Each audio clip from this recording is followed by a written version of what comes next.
address the House for 5 minutes. The gentleman is recognized for 5 minutes. Well, thank you, Madam Speaker. And we're hearing a lot about transportation this week, and it's the transportation reauthorization bill. That causes us to maybe reflect back. Why are we reauthorizing something, and where did it originate, and what is our plan forward? In fact, this comes from decades and decades and decades ago.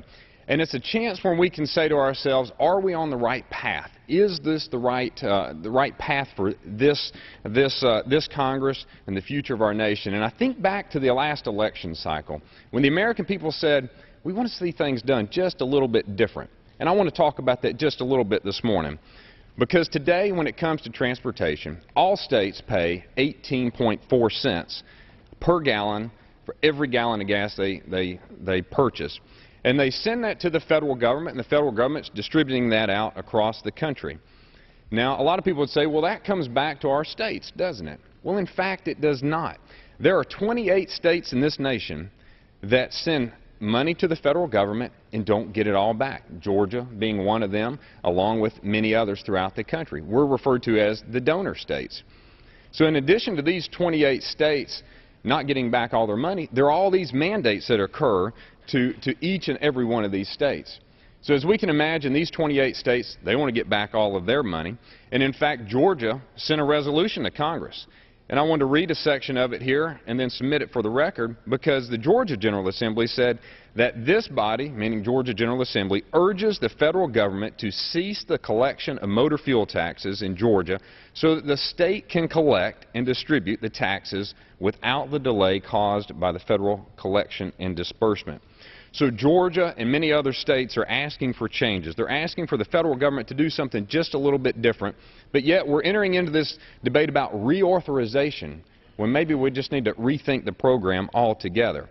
Now in Georgia, $800 million was not received by the state of Georgia. It was submitted by the taxpayers of Georgia, the hardworking Georgians sending money to the federal government. $800 million of it was sent somewhere else across the country in the last reauthorization.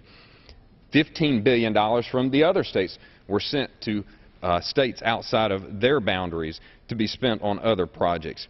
Now this program started in 1956. And in 1956, when Congress was debating the interstate system, it was a great debate. And as they debated it, they said this will be a short-term tax that we're going to implement.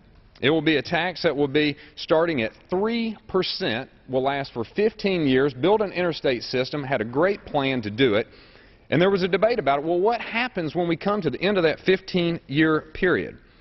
Well, here's a part of an exchange that occurred in the Ways and Means Committee when they were debating this tax.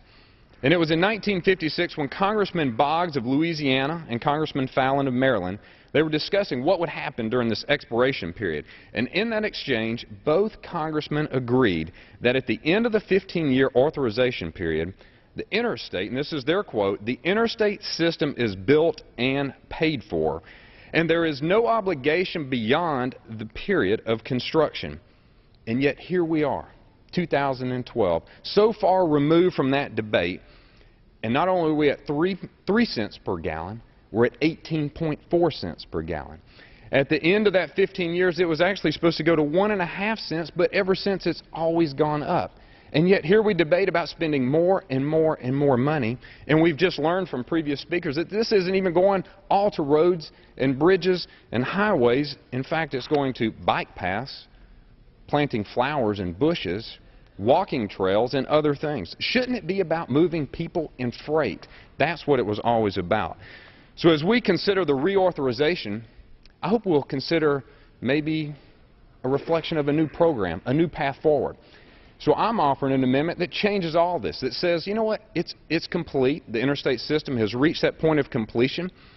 Maybe let's devolve this back to the states. Let's empower the states to collect their taxes, as Georgia is asking to do, spend it on their priorities, not deal with the red tape of Washington or the exchange fee that's occurring, but in fact empower the states to collect their taxes at the rates that they choose and spend it on the priorities that are most important to them.